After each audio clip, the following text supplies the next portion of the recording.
Hello everyone, this is Swati. Welcome to Shreeji classes. General chemistry की class है आज, और जनरल केमिस्ट्री की क्लास में हम लोगों ने कुछ टर्म्स पढ़े थे, जैसे वाटर है, अमोनिया है, फॉस्फीन है। तो आज हम पढ़ेंगे सीमेंट एंड हम सीमेंट के बारे में जो भी चीज़ें हैं, फॉर्मेशन कैसा है, आरसीसी क्या होता है, ये सारी चीज़ें। और जो कॉम्बिनेशन है जिससे सीमेंट बनता है, या किसकी परसेंट से सीमेंट में किसकी परसेंटेज ज़्यादा होगी तो सीमेंट में क्रैक्स आ जाते हैं, किसकी परसेंटेज कम होगी तो जो बॉन्डिंग है वो सीमेंट की कम हो जाती है, ये सब देखेंगे। और नेक्स्ट जो हम लोगों को समझना है वो सोप जनरल केमिस्ट्री क्लासेस है, जनरल पेपर के बारे में हम लोग बात कर रहे हैं। तो जितना पूछा जाता है बस उतना टू द पॉइंट हम लोग करेंगे। और बाकी जिन लोगों को जैसे टीजीटी पॉइंट ऑफ व्यू से अगर पढ़ रहे हैं जो लोग, उनके लिए तो फिर ये क्लास नहीं है। और वैसे तो मतलब रिवीजन के पर्पज से देख रहे तो आपके लिए वेल एंड गुड, लेकिन अगर आपको थोड़ा और एक्स्ट्रा पढ़ना है तो उसके लिए ये सीरीज़ ख़त्म होने के बाद, केमिस्ट्री की ये सीरीज़ ख़त्म होने के बाद फिर से एक और जनरल क्लास की केमिस्ट्री स्टार्ट करेंगे हम लोग। क्योंकि अभी एक दो चैप्टर्स और हैं, वो कंप्लीट करने के बाद ही हम कुछ नया स्टार्ट करेंगे, ऑलमोस्ट दिवाली के बाद। तो वहाँ क्या होगा, जो जनरल केमिस्ट्री की क्लासेस होंगी उसमें थोड़ा एक्स्ट्रा होंगे। और यहाँ पे तो केवल टू द पॉइंट है, जो ग्रुप डी या ग्रुप सी के जो एग्ज़ाम्स दे रहे हैं लोग, वनडे एग्ज़ाम्स, उनके लिए है। और यूपीएससी और रेलवे एग्ज़ाम्स जो हैं उनके लिए है, ठीक है। तो अगर कुछ ज़्यादा चाहिए, जैसे सीटेट के जो लोग बच्चे बात कर रहे हैं, सीटेट के बारे में पढ़ना है, या फिज़िक्स और केमिस्ट्री की क्लासेस, ऐसी क्लासेस जिसमें हम लोग क्या है थोड़ा एक्स्ट्रा पढ़ रहे हैं, जिससे हमारा कवर हो जाए चीज़ें, तो वहाँ थोड़ा जैसे सीटेट की क्लासेस हैं, या टीजीटी में जो जनरल साइंस पूछा जाता है, जनरल साइंस का पोर्शन है, उसमें थोड़ा सा चीज़ें और डीप में पूछी जाती हैं, तो उसके बारे में बात करेंगे नेक्स्ट इस सीरीज़ के बाद। तो ये अभी जो जनरल केमिस्ट्री की क्लासेस चल रही हैं वो उस पर बात करेंगे। आज हम पहले सीमेंट के बारे में बात करेंगे। एक टर्म शायद फॉस्फोरस रह गया था, फॉस्फोरस। तो फॉस्फोरस में बहुत ज़्यादा नहीं बात करेंगे हम लोग यहाँ पे, वैसे तो मैंने पढ़ा दिया है, लेकिन ये डिस्कवर किया गया है, डिस्कवर्ड बाय हैनिंग ब्रांड, ठीक है। इसको लिख देंगे डिस्कवर्ड बाय हैनिंग ब्रांड, ठीक है। जो फॉस्फोरस है वो पी से रिप्रेजेंट किया जाता है, और ये ऑलमोस्ट 1669 में डिस्कवर हो गया था, ठीक है। फॉस्फोरस के 3 टाइप होते हैं। फॉस्फोरस हैज 3 टाइप्स, ठीक है, white, black, red. First, white phosphorus, ये पढ़ा चुके हैं आप, सीरीज चेक करिए, पूरी सीरीज जो जनरल केमिस्ट्री की सीरीज है उसमें ये मिलेगा आपको। इसलिए केवल ये टाइप करा के हम सीमेंट के बारे में करेंगे, क्योंकि ये साथ में था, तो हमने एक बार फिर से रिव्यू कर लेते हैं इसको। White phosphorus, second is red phosphorus, and third is black phosphorus. Black phosphorus की बहुत ज़्यादा बातें नहीं हुई हैं, बहुत ज़्यादा उसके ऊपर एक्सपेरिमेंट नहीं हुए हैं, और हुए भी हैं तो आपके मतलब के नहीं हैं। वाइट फॉस्फोरस जो है वो, और रेड फॉस्फोरस, ये बहुत अच्छे से पढ़ाया गया है, आप प्लेलिस्ट में देख लीजिए, मिल जाएगा। नहीं मिलेगा तो मैं एक इसी के साथ इसको अटैच कर दूंगी, वो देख लीजिएगा, ठीक है। तो यहाँ पे white phosphorus, red phosphorus important है, और ब्लैक फॉस्फोरस क्या है हमारा, बहुत इंपॉर्टेंट नहीं है। वाइट एक्सप्लोजिव होता है, रेड कम एक्सप्लोजिव होता है, तो वो सब बातें हो चुकी हैं पहले। तो फर्स्ट हम बात कर रहे थे सीमेंट की, तो होप सो नोट कर लिया होगा। सीमेंट करेंगे, उसके बाद सोप करेंगे। सीमेंट ऑलमोस्ट 20 मिनट का है, उसके बाद सोप भी 20 मिनट का होगा।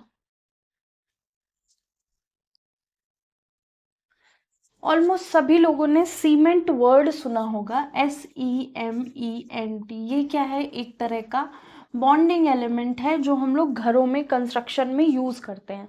तो सीमेंट क्या है, एक तरह का, एक वाइट सीमेंट सुना होगा, एक ब्लैक या ग्रे सीमेंट होती है वो सुना होगा।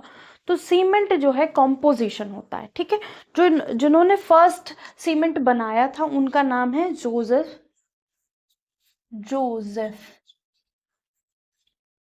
ठीक है, जोसेफ और एस्पेडीन, एस्पेडीन, इन्होंने डिस्कवर किया था सीमेंट को। और वो रहते कहाँ थे, पोर्टलैंड में रहते थे। तो कभी कभी सीमेंट को पोर्टलैंड सीमेंट कहते हैं, पोर्टलैंड सीमेंट भी कहते हैं, ठीक है। तो अगर सीमेंट ना हो, पूछ दिया जाए पोर्टलैंड सीमेंट क्या है, वो भी सीमेंट का ही नाम है, ठीक है। तो जोसेफ एस्पेडीन ने क्या किया था, डिस्कवर किया था, किसको, सीमेंट को। और ये कहाँ के थे, इंग्लैंड के थे, और पोर्टलैंड आइलैंड में रहते थे, ठीक है, पोर्टलैंड आइलैंड में रहते थे। जो सबसे इम्पोर्टेंट इसमें जो चीज है इस सीमेंट टॉपिक का, इसका है कॉम्पोजिशन, ठीक है। कंपोजिशन ऑफ सीमेंट की हम लोगों को बात करनी है। सीमेंट किससे किससे बना है, तो सीमेंट बनाने के लिए कैल्शियम ऑक्साइड होगा, ठीक है, कैल्शियम ऑक्साइड होगा, साथ में सिलिका होगा या बालू मिट्टी जिसको कहते हैं, SiO2 होगा, और इसके साथ होगी क्या, एल्यूमिना होगा, एल्यूमिना, Al2O3, Al2O3।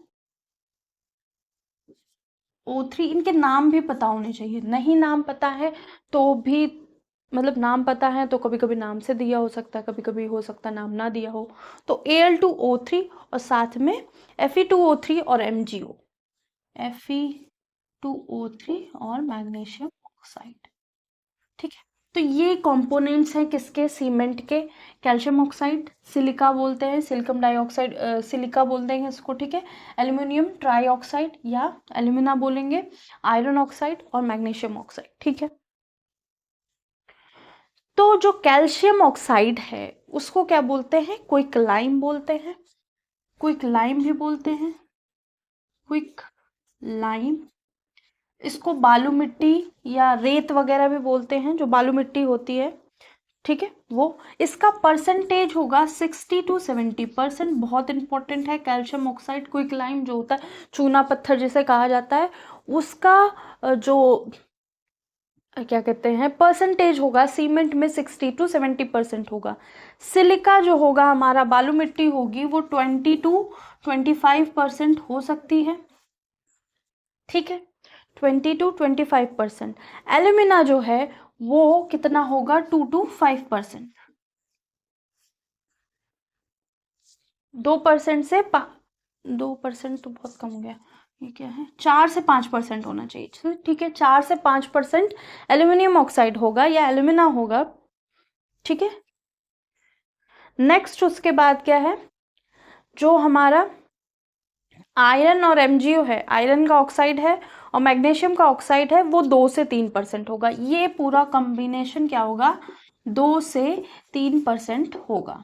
तो इस कॉम्बिनेशन में अगर हमारी सीमेंट है तो that is very good for use, हम उसे कंस्ट्रक्शन में यूज कर सकते हैं, ठीक है। पहला क्या है, क्विक लाइम या कैल्शियम ऑक्साइड, सिलिका या SiO2 या बालू मिट्टी, Al2O3, एल्यूमिनियम ऑक्साइड या एल्यूमिना 4 से 5%, आयरन और मैग्नीशियम के ऑक्साइड 2 से 3% हो सकते हैं। और आयरन और मैग्नीशियम की जो ऑक्साइड है वो एज अ इम्प्योरिटीज ट्रीट करी जाएंगी, तो यहाँ पे वो एज अ इम्प्योरिटी लिए गए हैं। तो सीमेंट का जो कॉम्बिनेशन है या कॉम्पोजिशन है या किससे बनी है, क्विक लाइम से बनी है, सिलिका से बनी है, एल्यूमिना से बनी है, कुछ इम्प्योरिटीज आयरन और मैग्नीशियम की प्रेजेंट होंगी, ठीक है। और यहाँ पे जिप्सम भी यूज किया जाता है, जिप्सम, ठीक है, जिप्सम भी यूज किया जाता है। और जिप्सम क्यों यूज होता है? टू रिड्यूस हार्डनिंग ऑफ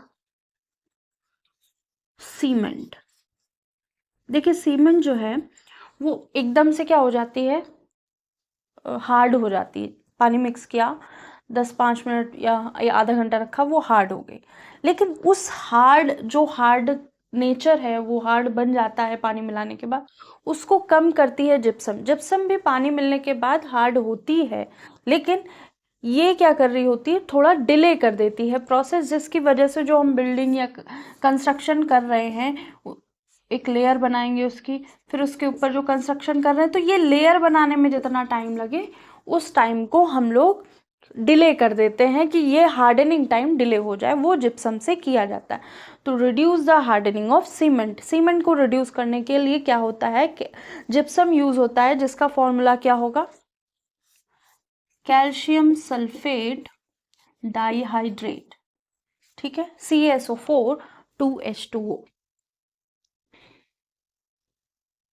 और ये जो इम्प्योरिटीज ऐड हुई हैं, इनको लिख देते हैं impurities added to give colour to the cement. Cement को कलर देने के लिए हमने मैग्नीशियम और आयरन की ऑक्साइड यूज करी है, ठीक है।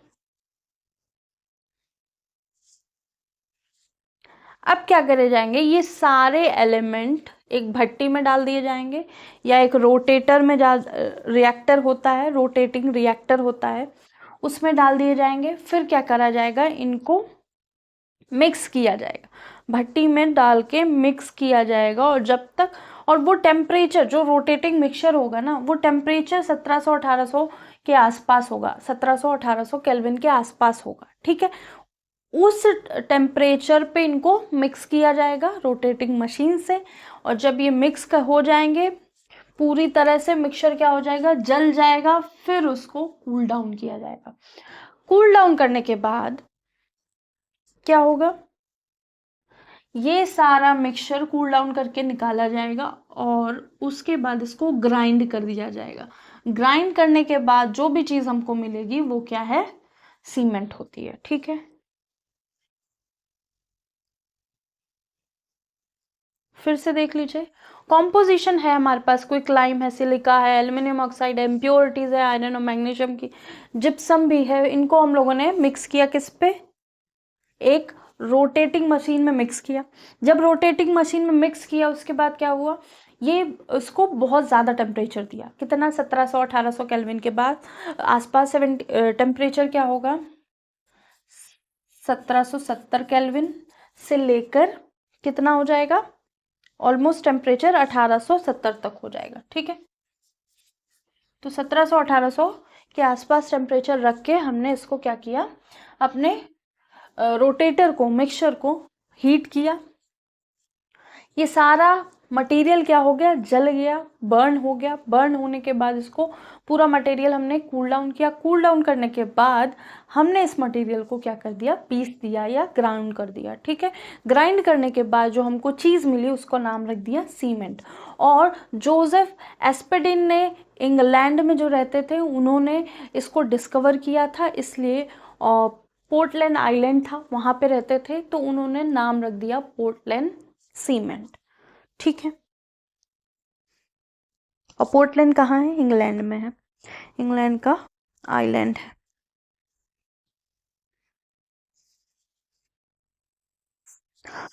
अब मार्केट में एक न्यू तरह की सीमेंट आई है जिसका नाम रख दिया है रस्ट फ्री सीमेंट। इसको नोट कर लिया होगा, कहानी अगर कुछ नोट करनी हो तो नोट कर लीजिए, बाकी ये आना चाहिए। रस्ट फ्री आयरन की रस्ट फ्री सीमेंट की बात करेंगे, ऐसी सीमेंट, क्योंकि हम क्या कर रहे हैं, सीमेंट ही केवल यूज़ नहीं कर रहे हैं, वहाँ पे हमारे पास आयरन रॉड्स भी यूज़ होती हैं कंस्ट्रक्शन के काम में। और आयरन रॉड्स को रस्टिंग ना हो, आयरन रॉड के ऊपर रस्टिंग ना हो, वो हमारी जल्दी डिके ना हो, इसके लिए हमने रस्ट फ्री सीमेंट यूज़ करी। रस्ट फ्री सीमेंट या यूज़ क्या करेगी, वो एक लेयर बना रही होगी, वो जो हमारी सरिया है या आयरन रॉड्स हैं उनको, उनका कांटेक्ट मॉइस्चर से या वाटर से कम कर देगी, जिसकी वजह से जो आयरन रॉड्स है वो इतनी जल्दी डिके नहीं होंगी। ठीक है,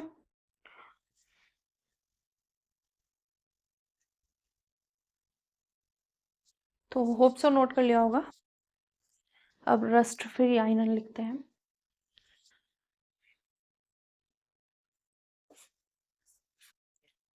रस्ट फ्री सीमेंट, ऐसी सीमेंट जहां पे जंग ना लग रही हो, तो क्या करेंगे, सीमेंट के साथ हम ऑक्सैलिक एसिड मिक्स कर देंगे।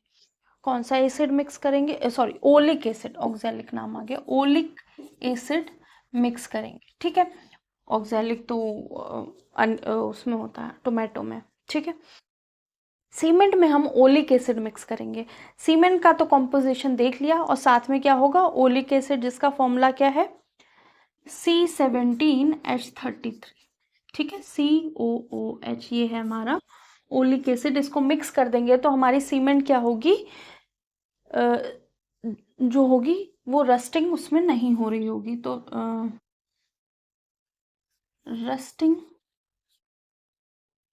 Can be stopped by adding oleic acid in cement. Oleic acid cement में मिक्स कर दिया जाता है तो हमारी सीमेंट क्या हो जाती है, रस्ट फ्री हो जाती है।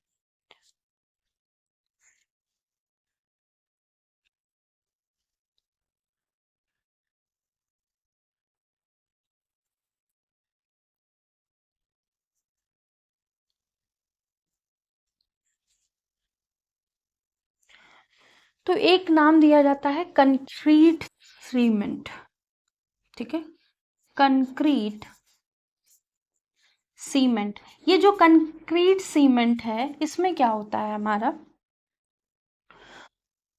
सीमेंट होती है, स्टोन पीसेस होते हैं, वाटर होती है। Cement plus stone pieces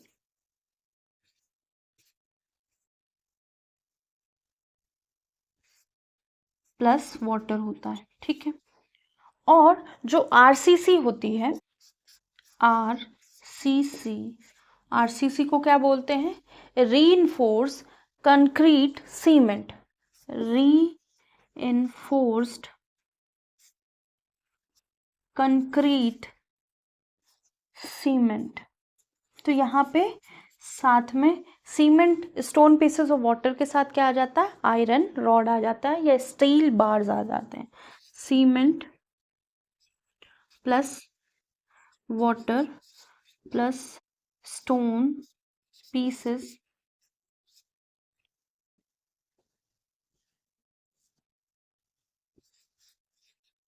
plus iron rod या स्टील बार्स। ठीक है, तो आरसीसी में रीइंफोर्स कंक्रीट सीमेंट होती है। आरसीसी का फुल फॉर्म क्या होता है, रीइंफोर्स कंक्रीट सीमेंट। और इसमें क्या क्या होता है, सीमेंट होगी, वाटर होगा, स्टोन पीसेस होंगे जिसको गिट्टी या बजरी बोला जाता है, और साथ में आयरन रॉड होंगी या सरिया जिसे बोला जाता है। अगर कंक्रीट सीमेंट की बात करी जाए, या कंक्रीट जो होता है वो क्या होता है, सीमेंट, स्टोन पीसेस और वाटर होता है। ठीक है, तो ये हो गया सीमेंट का कॉम्पोजिशन। और एक वो जो मसाला या मोर्टार जिसे कहा जाता है, वो क्या होता है, उसमें रेत होती है, सीमेंट होती है, वो जॉइनिंग करने के लिए यूज़ की जाती है। तो सीमेंट का जो जनरल पार्ट था वो कंप्लीट हो गया है, और इसका जो थोड़ा सा मॉडिफाइड फॉर्म अगर पढ़ना होगा तो आप कमेंट कीजिएगा, इसका फिर अलग से क्लास 2 या 3 क्लास में वो फिर ख़त्म होगा। ठीक है, अब हम बात करेंगे सोप की।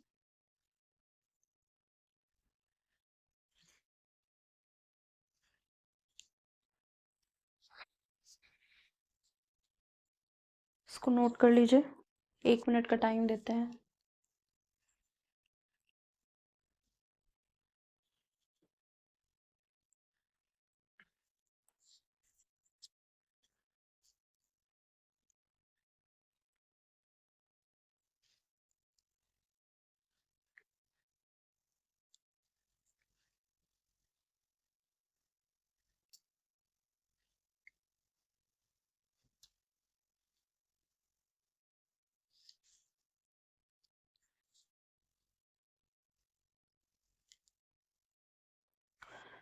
तो सीमेंट का कॉम्पोजिशन बहुत इंपॉर्टेंट है, आरसीसी और सीसी पता होना चाहिए आपको।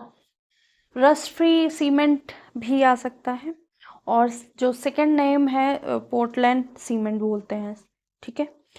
या तो सीमेंट बोलेंगे या पोर्टलैंड सीमेंट बोलेंगे, ठीक है।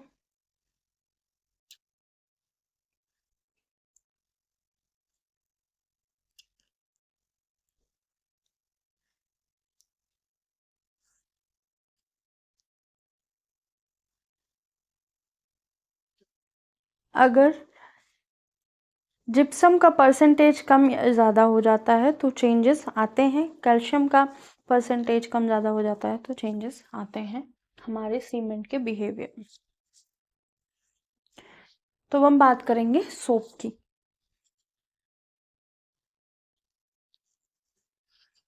सोप जो हम लोग यूज़ करते हैं क्लिनजिंग के लिए,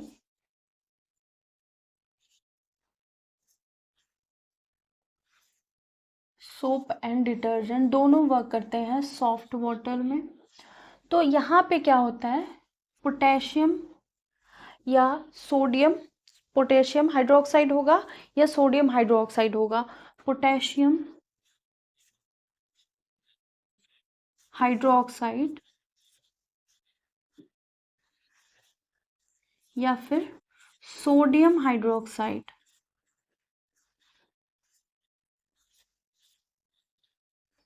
इसके साथ हम लॉन्ग चेन्ड फैटी एसिड लेंगे। लॉन्ग चेन फैटी एसिड क्या होते हैं, ऐसे एसिड जिनमें कार्बन की संख्या 12 या उससे ज़्यादा होती है, ठीक है। तो लिख देते हैं लॉन्ग चेन्ड फैटी एसिड। तो क्या होगा, हमको मिल जाएगा सोप मिल जाएगा, ठीक है। तो जो बेदिंग बार होते हैं उसमें KOH होता है, जो क्लिनजिंग बार होते हैं या वहाँ पे क्या होता है, सोडियम हाइड्रोक्साइड होता है। ये क्या होता है, KOH, और ये होता है NaOH, ठीक है। जो नहाने वाले साबुन होते हैं वो KOH से बनते हैं, NaOH से कपड़े वपड़े धोने वाले साबुन बनते हैं, ठीक है। अब यहाँ पे जो हम लॉन्ग चेन्ड फैटी एसिड्स बोल रहे हैं वो कौन कौन से हो सकते हैं, वो मेनली 3 टाइप के हो सकते हैं, mainly of 3 types, mainly 3 types के हो सकते हैं। पहला स्टेरिक एसिड, दूसरा पाल्मेटिक एसिड, ठीक है। प्रोनाउंसिएशन थोड़ा हो सकता है चेंज हो,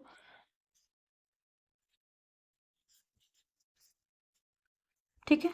और थर्ड जो हमारा यहाँ पे जनरली हम यूज करते हैं वो क्या होगा, ओलिक एसिड, ओलिक एसिड। तो हमें पता है कि हमारे जो लॉन्ग चेन फैटी एसिड्स होते हैं उनमें कार्बन की संख्या 12 से ज़्यादा होनी चाहिए, 12 से 18 के बीच में होनी चाहिए, ठीक है। तो जो स्टेरिक एसिड है उसका फॉर्मूला क्या है, इसका फॉर्मूला है C17, C कार्बन की संख्या 17 है, H35COOH। बेसिकली इस पूरे कंपाउंड में कार्बन की संख्या 18 होती है, ठीक है। तो ध्यान रखना, या तो ऐसे लिख दिया जाएगा या फिर ऐसे लिख सकते हैं C18H36OO या O2, ठीक है। तो अगर ऐसा लिखा हो तो एक बार चेक कर लेना, वैसे ऐसे देंगे नहीं, ठीक है, यही देंगे। फिर है पाल्मेटिक एसिड, ये पाल्मोटिक एसिड या पारमेटिक एसिड, कुछ भी लिखा हो सकता है। तो यहाँ पे क्या होगा, PAR होता है, PAR भी हो सकता है, PAL हो सकता है, ठीक है। तो यहाँ पे क्या होगा, C15 होगा, कार्बन की संख्या 15 होगी, हाइड्रोजन की संख्या 31 होगी, और COOH। ओलिक एसिड हम लोग देख चुके हैं, फिर से देख लेते हैं। C17 होगा, H33 होगा और COH। तो ये क्या है, लॉन्ग चेन्ड फैटी एसिड है जो मेनली हम लोग सोप बनाने में यूज कर रहे हैं,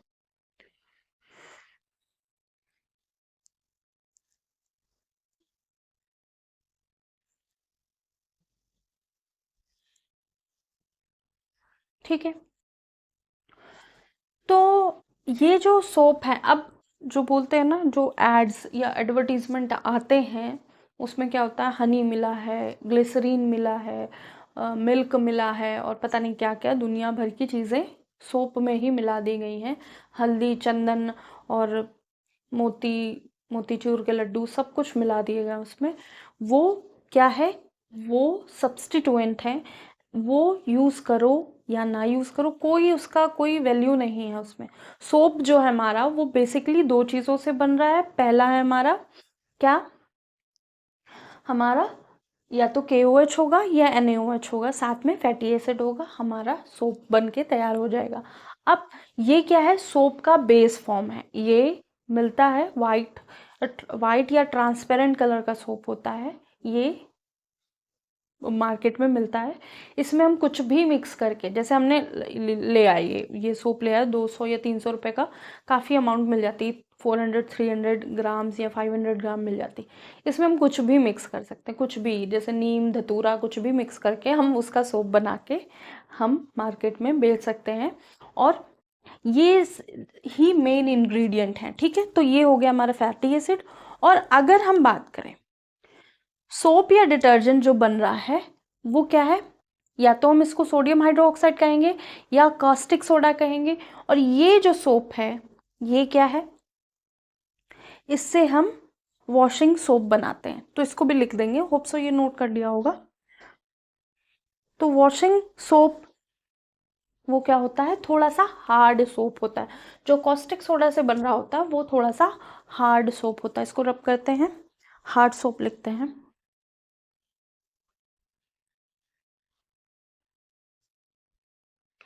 तो हार्ड सोप नाम दे सकते हैं, हार्ड सोप, ठीक है। या डिटर्जेंट, वहाँ क्या होगा, कॉस्टिक सोडा, जिसको NaOH या सोडियम हाइड्रोक्साइड बोलते हैं, उसके साथ हम लोग क्या मिक्स करेंगे, फैटी एसिड मिक्स करेंगे, फैटी एसिड। और क्या हमको मिल जाएगा, हार्ड सोप मिल जाएगा, हार्ड सोप और वॉशिंग सोप, कपड़े धोने वाला या क्लिनजिंग के लिए जो यूज किया जाता है वो। तो यहाँ पे क्या है, NaOH हमारे पास, यहाँ पे है C17H35 COOH, C17H33 होना चाहिए, चलो 75 स्टेरिक एसिड ले लिया, ठीक है। तो पूरा जो हमारा जो ये सोप का फॉर्मूला क्या बन जाएगा, C17H35 COONA, एक तरह का सॉल्ट बन जाएगा, ठीक है। और साथ में वाटर बनेगा। तो बहुत ही स्टेबल रिएक्शन है, ठीक है। जिस भी रिएक्शन में वाटर बन रहा हो, गैस बन रहा हो, प्रेसिपिटेट बन रहा हो, तो रिएक्शन स्टेबल होती है, रिएक्शन होगी ही होगी, ठीक है। या फिर यहाँ पे ऐसा लिखा हो सकता है NaOH प्लस RCOOH, और ये ऐसे। तो यहाँ पे क्या बन जाएगा, जो सोप जो होगा वो कैसे लिखा होगा, RCOONA लिखा होगा। तो ये भी सोप का फॉर्मूला हो सकता है, और साथ में वाटर रिमूव हो जाएगा। तो जो सॉफ्ट सोप होते हैं वो भी लिख लेते हैं, सॉफ्ट सोप की बात हो चुकी है, फिर से लिख देते हैं। KOH या पोटेशियम हाइड्रोक्साइड को फैटी एसिड के साथ मिक्स करेंगे तो हम लोगों को क्या मिल जाएगा, RCOK मिल जाएगा, साथ में वाटर मिल जाएगा, और इसको क्या बोलते हैं, सॉफ्ट सोप या बेदिंग सोप, बेदिंग या बाथिंग जो बोलते हैं।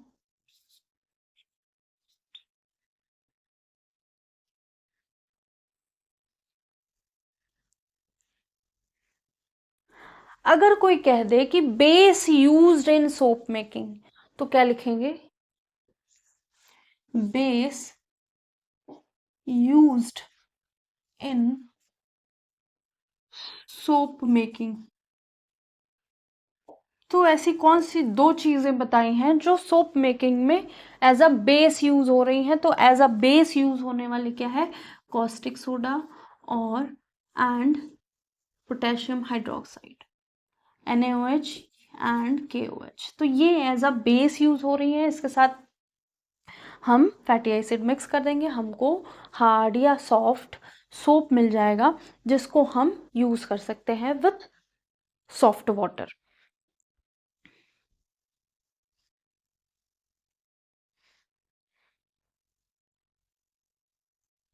और ये जो आर है वो अल्काइल ग्रुप है, ठीक है, अल्काइल ग्रुप जिसमें C और H के एटम्स होंगे, या C और H का कॉम्बिनेशन होगा, कार्बन और हाइड्रोजन का। तो अब जो प्रोसेस है NaOH प्लस फैटी एसिड, ये जो प्रोसेस है बनने का KOH प्लस फैटी एसिड, वो प्रोसेस को बोलते हैं सपोनिफिकेशन, ठीक है।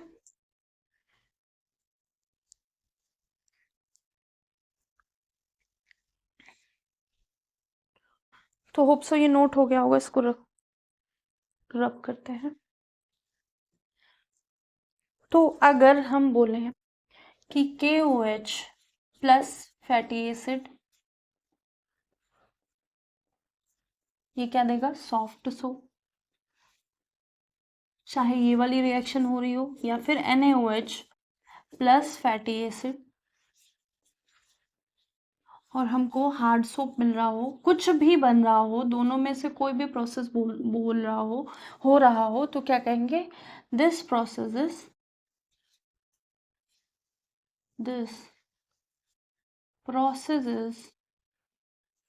इज known as saponification, या process of making of soap is known as saponification।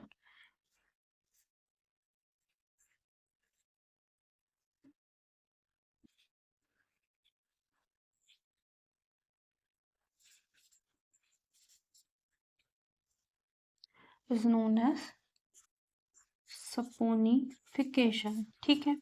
Saponification process क्या होता है, जिसमें हम बेसिकली सोप बना रहे होते हैं। अब ऐसा कौन सा प्रोसेस है जब ये सब क्या हो रहा होगा, सॉफ्ट वाटर के साथ ही लेथर फॉर्म कर रहे होंगे, लेकिन हार्ड सोप या सॉफ्ट सोप हो, हार्ड हो सॉफ्ट हो कोई भी तरह का सोप हो, हम उसको क्या करेंगे, अगर हार्ड वाटर के साथ मिक्स करेंगे तो हमको कोई लेथर नहीं मिलेगा, plus hard water, no lather will form, झाग नहीं बनेगा, स्कम बन जाएगा,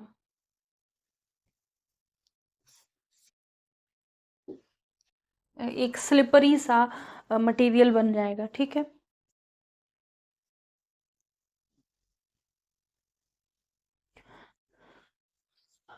तो ये हो गया सपोनिफिकेशन एंड लेथर नहीं बनता है हार्ड वाटर के साथ। अब जो ये कह रहे हैं हार्ड सोप सॉफ्ट सोप, ये जो hard soap soft soap word use किया गया है बेसिकली उनके नेचर पे, जब हम हार्ड सोप बना रहे हैं तो वो बेसिकली बहुत हार्ड बन रहा है, उसका नेचर हार्ड है, ठीक है। जैसे हम जो कपड़े धोने के लिए या क्लोथ्स को क्लीन करने के लिए जो सोप यूज कर रहे हैं, वो कहता है थोड़ा हार्ड इन नेचर होता है, ठीक है। जब हम बेदिंग बार्स लेते हैं या फेस मुंह धोने के लिए नहाने के लिए जो साबुन लेते हैं, वो कैसे होते हैं, थोड़े से सॉफ्ट होते हैं, छूने पे देखने पर तो वो सॉफ्ट लगते हैं नेचर में। तो ऐसा क्यों होता है, उनका नेचर हार्ड या सॉफ्ट नहीं है, वो आपकी बॉडी पे हार्ड या सॉफ्ट नेचर नहीं देंगे, वो एक जैसा ही क्लिनजिंग एक्शन देंगे।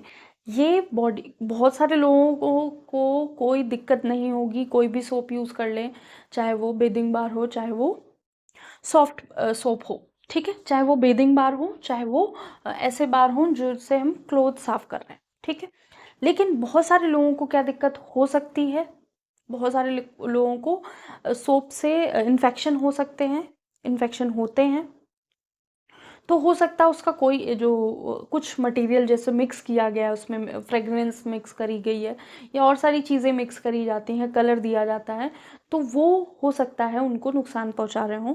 तो सोप हार्ड या सॉफ्ट बाय नेचर उनका मतलब ये नहीं है कि वो हमारी बॉडी के लिए हार्ड या सॉफ्ट है, उसका मतलब ये है कि वो देखने में कुछ हार्ड या सॉफ्ट लगते हैं, ठीक है।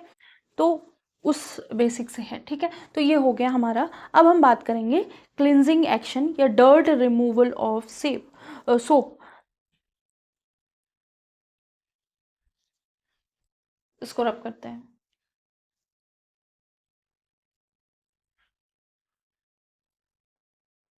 डर्ट रिमूवल एक्शन और क्लिनजिंग एक्शन ऑफ सोप। हमारे जो साबुन हैं वो किस तरह से क्लिनजिंग एक्शन देते हैं या फिर किस तरह से वो सफाई कर रहे हैं। तो हमको पता है जो हमारा सोप है वो क्या है, RCOONA से बना है, ठीक है। R अल्काइल ग्रुप है, ये COO ग्रुप है, ये सोडियम है। यहाँ पे पोटेशियम भी लिखा हो सकता है, उसमें कोई बड़ी बात नहीं है, ठीक है। तो ये जो है, तो ये कुछ ऐसा बना होता है, ऐसा ऐसा ऐसा ऐसा, और यहाँ पे ये। तो ये जो पोर्शन है ये R है, इसको R बोल दिया गया। ये क्या है, टेल पोर्शन है, टेल है, ठीक है। इस मॉलिक्यूल की ये टेल है, ठीक है, जिसको हम R से रिप्रेजेंट करते हैं। तो ये जो टेल है ना वो क्या कर रही होगी, टेल कैन एब्जॉर्ब, ये तेल घी डर्ट सब एब्जॉर्ब कर सकती है, can absorb oil, ghee, dirt, etcetera etcetera, ठीक है।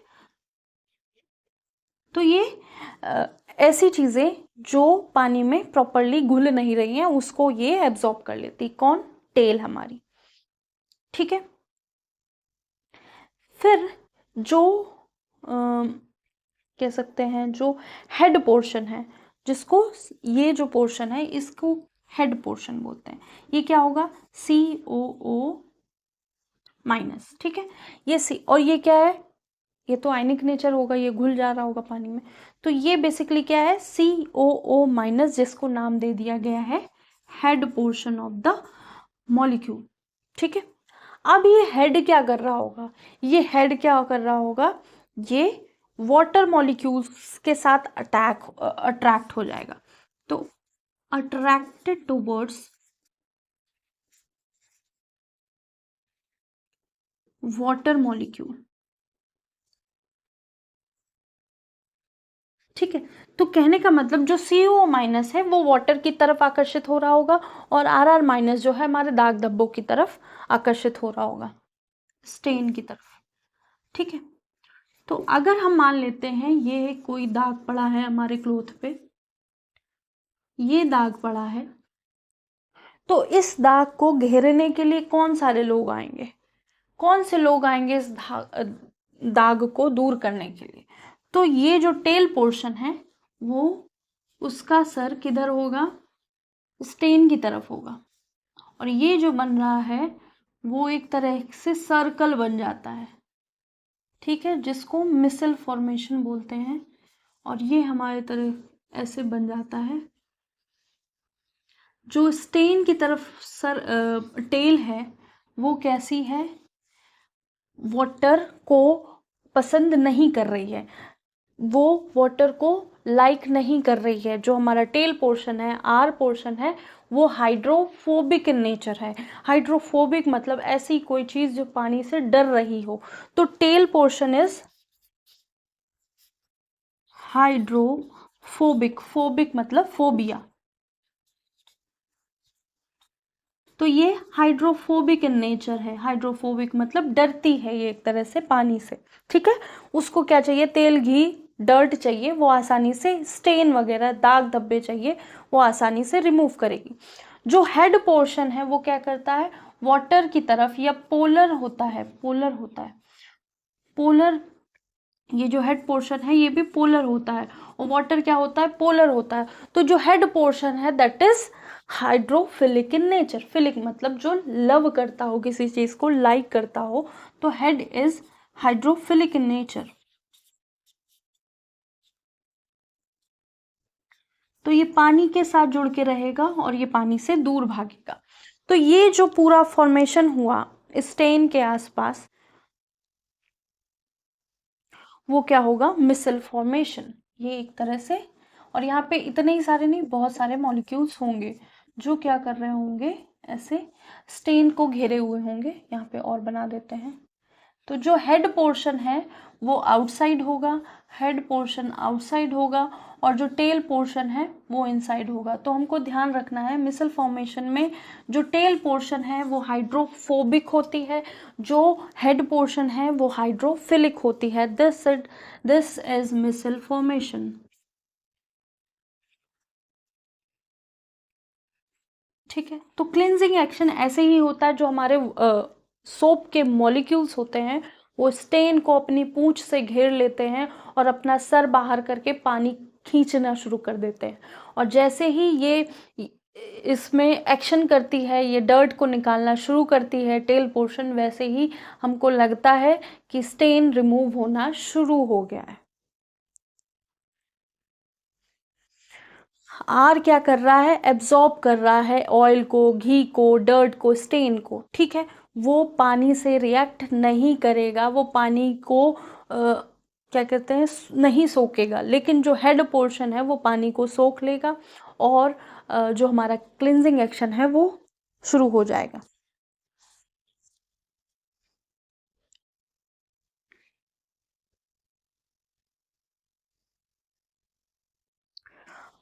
जो हाइड्रोफोबिक नेचर है इसका मतलब ये नॉन पोलर है।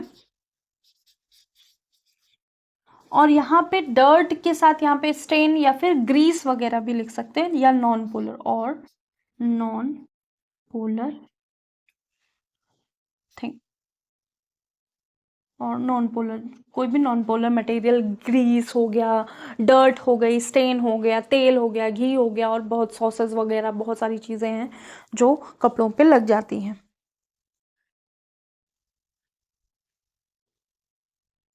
तो होप सो ये नोट हो गया होगा।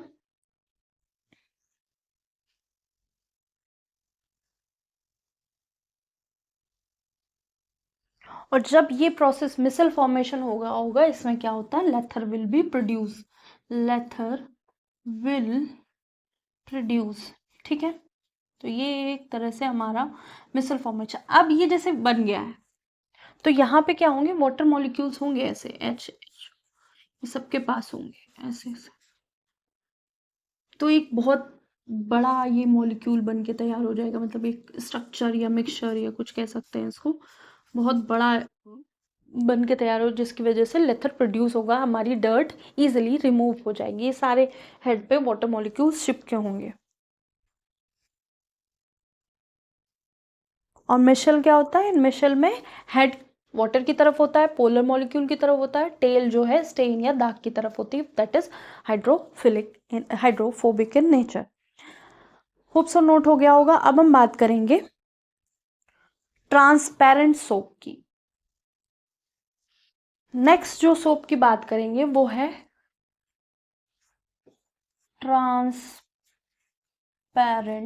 सोप। पहले तो एक ही सोप आता था ट्रांसपेरेंट, अब तो बहुत सारे आने लगे हैं।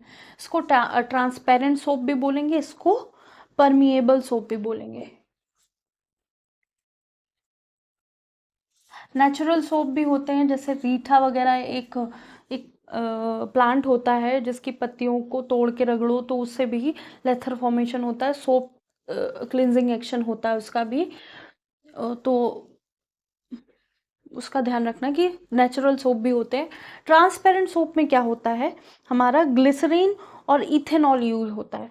Glycerine plus ethanol is used. ठीक है, तो ये जो हमारा ट्रांसपेरेंट सोप है, सबको पता है कि ट्रांसपेरेंट सोप कैसे होते हैं, क्लियर होते हैं, उनके आर पार हम देख सकते हैं। ठीक है, ग्लिसरीन हो सकता है या ग्लिसरॉल लिख सकते हैं, और ग्लिसरॉल। तो ये हो गया हमारा ट्रांसपेरेंट सोप।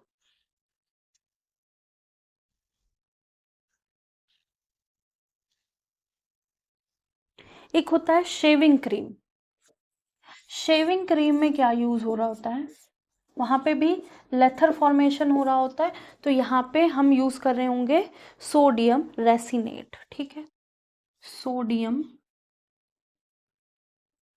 रेसिनेट। तो शेविंग क्रीम में भी क्या यूज हो रहा होगा, सोडियम रेसिनेट यूज हो रहा होगा, जो कि क्रीम के फॉर्मेशन में होगा।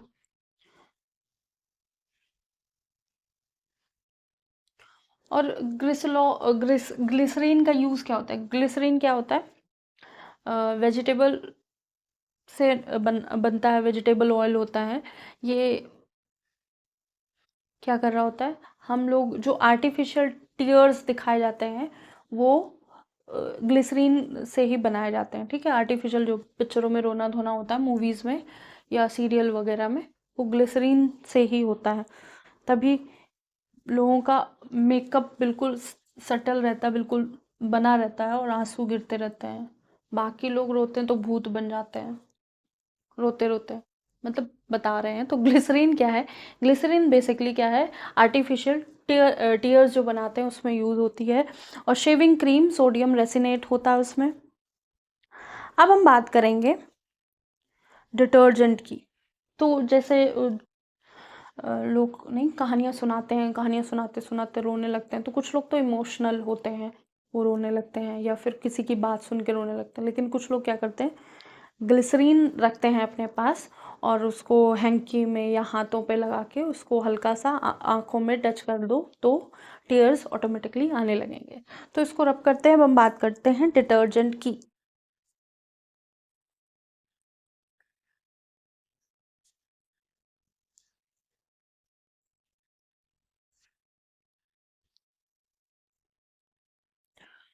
तो नेक्स्ट जो हम लोग पढ़ेंगे वो क्या है, डिटर्जेंट। डिटर्जेंट में भी हम लोग क्या हो यूज कर रहे होंगे, यहाँ पे भी हम लोग लॉन्ग कार्बन चेन यूज कर रहे होंगे। लॉन्ग चेन ऑफ कार्बन होगी, साथ में सल्फोनेट होगा। ठीक है, लॉन्ग चेन ऑफ कार्बन होगी, या फिर इथेनॉल अल्कोहल या हाइड्रोकार्बन बोल सकते हैं, और साथ में इसमें क्या होगा, सल्फोनेट होगा या अमोनियम डेरिवेटिव होंगे। सल्फोनेट आयन होगा और अमोनियम डेरिवेटिव होंगे, डेरिवेटिव डेरिवेटिव अमोनिया के डेरिवेटिव होंगे, डेरिवेटिव। ठीक है, तो हम लोगों को क्या मिल जाएगा, डिटर्जेंट मिल जाएगा। अभी तक जो बात करी थी सोप की बात हो रही थी, अब डिटर्जेंट की बात शुरू हुई है। तो इसका जो फॉर्मूला होता है, डिटर्जेंट का फॉर्मूला क्या होगा, RSO3H, RSO3H। ठीक है, जनरल फॉर्मूला RSO3H होगा।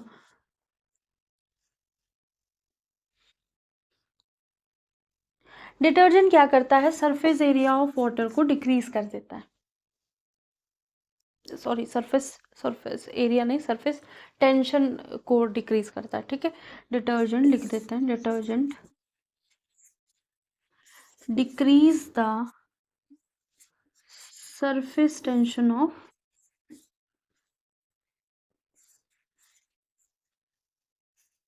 वाटर। ठीक है, तो डिटर्जेंट से बहुत अच्छे से कपड़े साफ हो रहे होते हैं हमारे। डिटर्जेंट, ठीक है। अब डिटर्जेंट बेसिकली 3 टाइप्स का होता है, 3 टाइप्स ऑफ डिटर्जेंट। पहला क्या होगा, पहला होगा हमारा अमोनियम आयन प्रेजेंट, जहाँ पे ऐसा डिटर्जेंट जिसमें अमोनियम आयन प्रेजेंट होगा, तो यहाँ पे अमोनियम आयन प्रेजेंट होगा।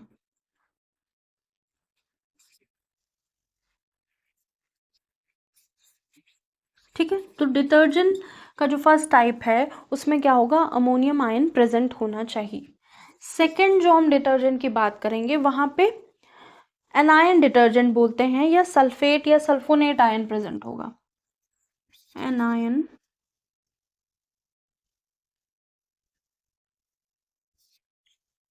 Anion detergent, sulfonate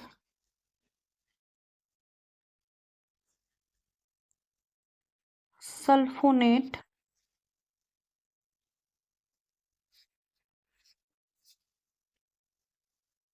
ion is present. तो यहाँ पे सल्फोनेट आयन प्रेजेंट होगा, कहाँ, एनायनिक या एनायन डिटर्जेंट में। ठीक है।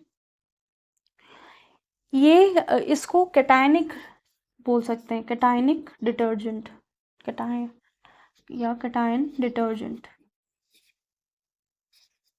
और ये क्या होता है, एनायन डिटर्जेंट। थर्ड जो होगा वो अनआयनिक डिटर्जेंट होंगे। Third is anionic detergent. और यहाँ पे ना अमोनिया के आयन्स होंगे ना सल्फोनेट आयन होंगे। No ammonia, ammonium and sulfonate ions are present।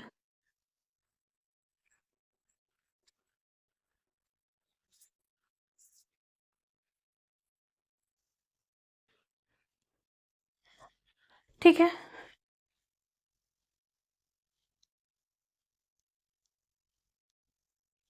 तो ये अमोनियम आयन होते हैं यहाँ पे, ये कैटायनिक या कैटायन डिटर्जेंट बोलते हैं फर्स्ट टाइप को। सेकंड टाइप एनायनिक डिटर्जेंट या जिसमें सल्फोनेट आयन प्रेजेंट होते हैं।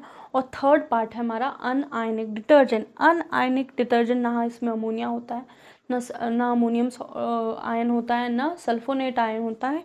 यहाँ पे क्या होता है, ये वाले जो डिटर्जेंट हैं वो सोप की तरह दिखते हैं, लेकिन बेसिकली यही बर्तन धोने के काम आते हैं। तो यूज्ड इन यूटेंसिल वॉशिंग, बर्तन धोने के काम आते हैं अनआयनिक डिटर्जेंट। ठीक है।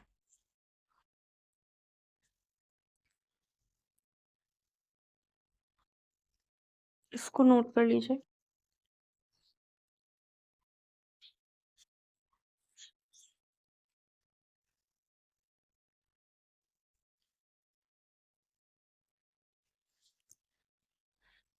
तो होप सो ये एक चैप्टर फिनिश हो गया है, जिसमें कुछ कुछ चीज़ें हम डिफरेंट डिफरेंट पढ़ रहे थे, किसी का कुछ से कनेक्शन नहीं था। सीमेंट और सोप हम लोगों ने कंप्लीट कर लिया है।